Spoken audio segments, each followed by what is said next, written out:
Gazeta membahas nih, Napoli sedang struggle karena skuadnya kelelahan. Padahal mereka cuma bertanding seminggu sekali. Gazeta bilang begini teman-teman. Napoli harus mulai memanfaatkan pemain cadangan mereka. McTominay dan Anguissa sedang kesulitan dari sisi fisik, dari sisi stamina karena bermain terus-menerus. Para pemain pengganti tidak mampu menandingi kualitas para starter. Jerewetan ceking kita, nyerewetin apa aja. Teman-teman, yang sedang kalian saksikan saat ini adalah Cerewetin Serie A. Apa kabar teman-teman tifosi semuanya? Semoga dalam keadaan sehat. Udah lama banget nih gua nggak nyerewetin liga terbaik di dunia, liga kesayangan kita, Liga Calcio Serie A. Hari ini ada beberapa berita menarik yang bisa kita cerewetin bareng-bareng teman-teman. Tetapi sebelumnya, gue ingin mengajak teman-teman semua untuk ikutan tebak skor Juventus melawan Inter. Ini pertandingannya Senin dini hari ya. Untuk informasi lebih lanjut silakan cek Instagram gue @cekinggita. Tebak skor ini berhadiah Rp100.000 teman-teman, yang disponsori oleh Interisti Kalimantan Barat. Oke, langsung saja kita mulai cerewetin Serie A hari ini. Gua akan awali dari perjalanan perwakilan Calcio di kompetisi Eropa. Ya, ini sebetulnya tidak terlalu baik ya teman-teman. Sejauh ini sebetulnya sudah ada 3 tim yang memastikan lolos ke babak 16 besar. Di Liga Champions ada Inter, di Europa League ada Lazio, kemudian di Conference League ada Fiorentina. Lalu ada satu tim yang sudah dipastikan gugur, yaitu Bologna ya, gugur dari Liga Champions. Nah ini berarti untuk babak playoff ada 4 tim Serie A, yaitu Juventus, Milan, Atalanta, dan Roma. Yang sejujurnya bisa dikatakan kiprah perwakilan Serie A di leg pertama playoff ini tidak memuaskan. Cuma ada Juventus doang nih yang menang ya, itu pun dengan skor tipis 2-1, sama sekali belum aman. Yang luar biasa di partai ini Ivan Perisic ngegolin dan golnya bagus banget teman-teman. Lalu pemain terbaik ada Gatti dengan nilai 7.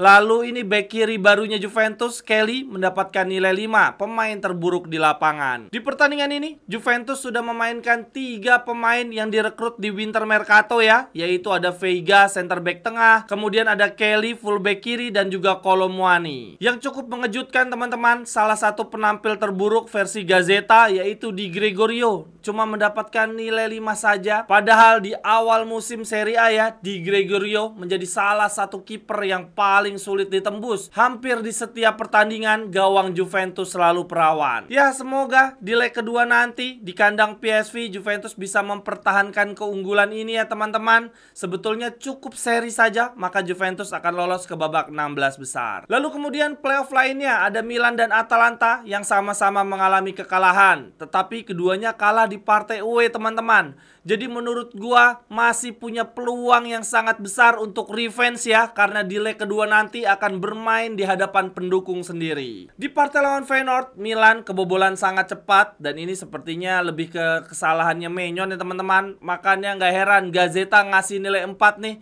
untuk sang Il Capitano. Untuk pemain terbaik Milan di partai ini ada Fufu Fafa dan itu pun cuma nilai 6 teman-teman. Conceição juga cuma dikasih nilai 5 oleh Gazeta. Sementara untuk La Repubblica, mereka juga memberikan nilai Maignan sebagai pemain terburuk di lapangan, tetapi nilainya 4,5, nggak kayak Gazeta yang ngasih nilai 4. Nah, yang menarik pemain terburuk kedua di lapangan menurut La Repubblica adalah Theo Hernandez dengan nilai 5. Sementara untuk Atalanta, aduh ini kekalahannya lebih karena kecurian ya. Wasit melakukan kesalahan fatal. Kontak fisik yang sangat soft seharusnya tidak perlu diganjar penalti. Bahkan Gazeta ini ngasih nilai 4 untuk wasit yang memimpin laga Brugge versus Atalanta. Untuk hakim garisnya masing-masing dikasih nilai 6. Kemudian yang berikutnya dari Europa League ada perwakilan Calcio, AS Roma yang bermain 1-1 melawan Porto. Di pertandingan ini Roma unggul lebih dulu ya di babak pertama, lalu kemudian disamakan kedudukan oleh Porto di awal-awal babak kedua. Usaha Roma untuk menang di pertandingan ini menjadi sulit ya setelah Cristante diganjar kartu merah. Akan tetapi menurut gua ini hasilnya sudah lumayan baik lah, hasil seri di kandang lawan. Di leg kedua nanti di Olimpia Olimpico, Roma cukup menang selisih 1 gol saja untuk memastikan tiket ke 16 besar. Berbeda dengan Milan dan Atalanta yang harus menang dengan selisih 2 gol untuk bisa lolos ke babak berikutnya. Ya, harapan gua seluruh wakil Serie A bisa lolos ke babak 16 besar karena ini terkait koefisien UEFA juga. Sebelum playoff leg pertama, posisi Serie A masih ada di urutan kedua teman-teman. Akan tetapi berhubung hasil buruk di leg pertama ini, posisi Serie A digusur oleh La Liga. Sebagai informasi saja, 2 urutan teratas koefisien UEFA bisa mengirimkan 5 tim ya untuk ke Liga Champions musim depan. Nah, untuk koefisien UEFA musim lalu, peringkat pertama ada Serie A, peringkat kedua ada Bundesliga. Makanya untuk di musim ini Serie A bisa mengirimkan 5 wakil ya ke Liga Champions. Ada Inter, Milan, Juve, Atalanta, lalu peringkat 5-nya adalah Bolonya. Lalu kemudian lanjut berita Serie A lainnya terkait hak siar televisi. Ini sangat menjadikan teman-teman. Media Calcio Finanza baru saja merilis pendapatan klub untuk hak siar televisi. Yang menyedihkan adalah pendapatan 3 tim teratas Serie A klasemen musim lalu ya, Inter, Milan, dan Juventus kalah banyak dengan pendapatan 3 tim terbawah Liga Inggris. Ini bahkan kalahnya bukan tipis, kalah banyak, mencapai 40 juta euro kurang lebih. Gile. Ini Serie A mau sampai kapan ya pola bisnisnya seperti ini? Untuk mengingatkan saja, di awal musim ini kita kelimpungan karena tidak ada yang menyiarkan Serie A di Indonesia. Kita harus menunggu sampai Giornata berapa tuh teman-teman, sampai akhirnya Video.com menyiarkan Serie A. Lalu lanjut berita yang berikutnya lagi dari salah satu calon peraih Scudetto, Napoli teman-teman. Gazzetta membahas nih, Napoli sedang struggle karena skuadnya kelelahan. Padahal mereka cuma bertanding seminggu sekali. Gazzetta bilang begini teman-teman. Napoli harus mulai memanfaatkan pemain cadangan mereka. McTominay dan Anguissa sedang kesulitan dari sisi fisik, dari sisi stamina karena bermain terus-menerus. Para pemain pengganti tidak mampu menandingi kualitas para starter. Berikut ini adalah menit bermain para pemain Napoli sejak awal musim. Teman-teman bisa lihat ya di layar. Ini yang paling banyak bermain tidak tergantikan adalah Rrahmani, Di Lorenzo, dan Anguissa. Sementara itu pemain rekrutan baru mereka yang dibeli dengan sangat mahal ya, Buongiorno, ternyata menit bermainnya tidak terlalu banyak karena cedera. Nah yang menarik, Napoli ini sebetulnya mewah tuh cadangan untuk lini depan, tetapi menit bermainnya sangat minim. Raspadori, Simeone, dan Ngonge jarang dimainkan oleh Conte. Dan hal ini diperparah lagi dengan cederanya Neres teman-teman. Padahal Neres diproyeksikan akan diandalkan sebagai pengganti Varatellia yang dijual di winter mercato lalu. Namun untungnya ini dari kabar terbaru, bek mereka Buongiorno akhirnya bisa bermain lagi, kemungkinan akan menjadi starter di Giornata ini melawan Lazio setelah absen sejak Desember.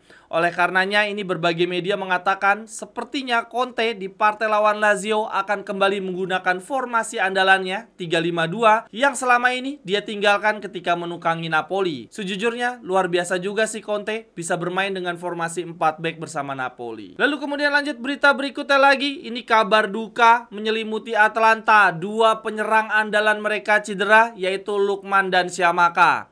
Untuk Lookman sebetulnya sudah diantisipasi ya dengan merekrut Daniel Maldini. Nah tetapi menurut gua sayangnya perekrutan Maldini ini disertai dengan melepas Zaniolo. Padahal andai saja kemarin Atalanta merekrut Daniel Maldini tanpa melepas Zaniolo, ya sudah nih kondisinya aman ya. Kehilangan 2 striker tetapi masih punya 2 striker backup lainnya. Lalu kemudian lanjut berita berikutnya lagi dari papan bawah, Monza. Kasihan banget teman-teman.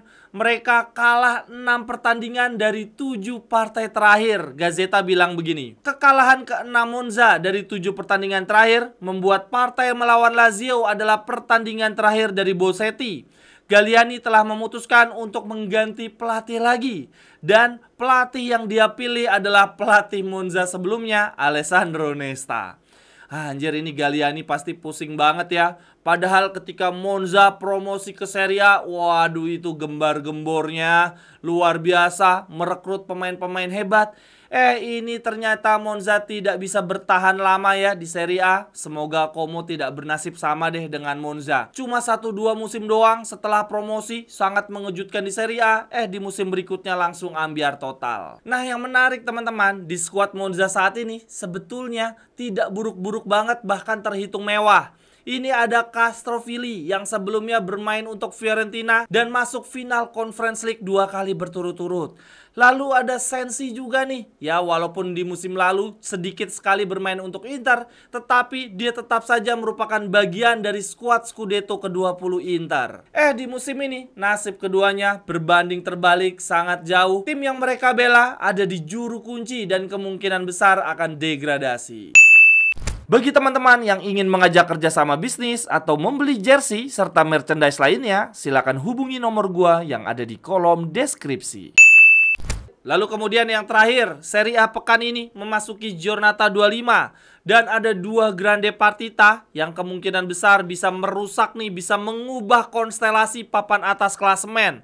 Ada Juventus melawan Inter dan Lazio melawan Napoli. Nah, andai saja dua pertandingan ini berakhir seri, maka tim-tim yang ada di bawahnya yang akan mengambil keuntungan nih. Ada Atalanta, Fiorentina, Milan, Bologna, dan Roma yang tentu saja ingin mempertipis selisih poin. Kelima tim ini mendapatkan lawan yang relatif mudah di Giornata ini. Sekian dulu untuk cerewetin Serie A hari ini teman-teman. Terima kasih untuk yang sudah menyaksikan. Silahkan tuliskan cerewetan teman-teman di kolom komentar. Sampai ketemu di cerewetan-cerewetan berikutnya. Bye-bye, thank you.